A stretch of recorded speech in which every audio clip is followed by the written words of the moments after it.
Today, in this session, we will discuss about solubility and factors affecting solubility. Solubility is the property of a solute to dissolve in a solvent to form a homogeneous solution. Solubility can be defined as the maximum amount of solute that can be dissolved in a specific amount of solvent at a specific temperature. Solubility is the resultant of interaction between the solute particles and solvent particles. Solubility is also dependent upon temperature and pressure. However, the solubility of solids and liquids is independent of pressure. The solubility of solids and liquids mainly depend upon two factors: the nature of the solute and solvent, as well as temperature. First, we will discuss about nature of the solute and the solvent. It follows the policy of like dissolves like, that is, polar or ionic solute dissolves in polar solvent, whereas non-polar solute dissolves in non-polar solvent. Example, the polar molecule sodium chloride dissolves in water. Both are polar molecules. Whereas naphthalene dissolves in benzene.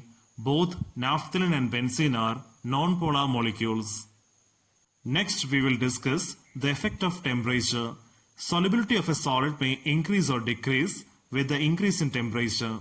It depends on whether the reaction is endothermic or exothermic. If the dissolution process is endothermic, that means solute and solvent absorb the energy from the surrounding to form the solution. In this case, solubility increases with increase in temperature.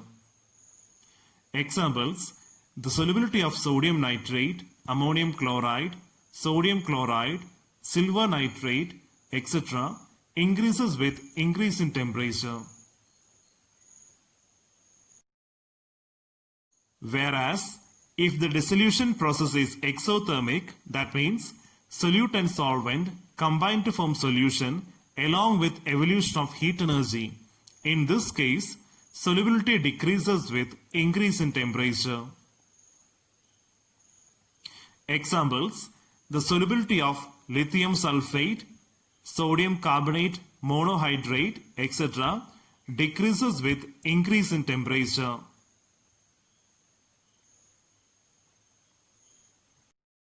Now we will discuss the solubility of a gas in a liquid. The natural water contains dissolved oxygen, which is important for the aquatic life. Factors affecting solubility of a gas in a liquid. First, nature of the gas. Gases which ionize in the solution or react with the solvent are highly soluble. Examples: hydrogen chloride react with water to form hydronium ion and chlorine anion. Ammonium react with water to form ammonium hydroxide. Carbon dioxide react with water to form carbonic acid. Next point, nature of the solvent. Solubility is based on the principle like dissolves like, that is, polar gases like ammonia, hydrogen sulfide are more soluble in water and less soluble in organic solvents like alcohol, whereas non-polar gases like oxygen and nitrogen are more soluble in alcohol than in water. The third factor influencing the solubility of a gas in a liquid is effect of temperature. The solubility of gases decreases with increase in temperature. This is a very common phenomenon. When you boil water, you can see air bubbles coming up. These are actually oxygen molecules dissolved in water. When you boil the water, these oxygen molecules gain more energy in the form of heat and they escape to the gaseous phase. Also, the process of dissolution of a gas in a liquid is an exothermic process. That means gas combines with the solvent to form solution along with evolution of heat energy. According to Le Chatelier's principle, with the increase in temperature, the equilibrium displaces in the backward direction. That is, solubility of the gas will decrease. The fourth factor influencing the solubility of a gas in a liquid is effect of pressure. Solubility of gases increases with increase in pressure. the concentration of dissolved gases is proportional to pressure of the gas above the solution. The very common example of this principle is soft drinks. Soft drinks are actually carbonated water made by dissolving carbon dioxide in water with the help of high pressure. The moment we open the lid of the carbonated drinks, we can see air bubbles coming out. These are actually carbon dioxide trapped within the water molecules with the help of high pressure. When the lid of the carbonated drinks are opened, the pressure is released. That means solubility decreases and thereby the gases escape out of the water molecules. Here we can see that an increase in pressure results in more volume of gas coming in contact with the liquid and enter to the solution within a given time, resulting in more solubility of the gas. Therefore, at a higher pressure, more molecules of gases dissolve in a given volume of liquid than at a lower pressure. The relationship between pressure of the gas and solubility in the liquid was first proposed in 1800 by William Henry and is known as Henry's law. According to this law, at a constant temperature, the solubility of a gas in a liquid is directly proportional to pressure of the gas.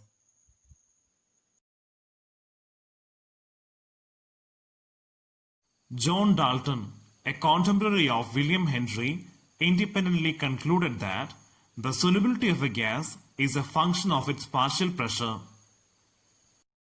Now we will study Henry's law in detail. According to Henry's law, at a constant temperature, the solubility of a gas in a liquid is directly proportional to pressure of the gas.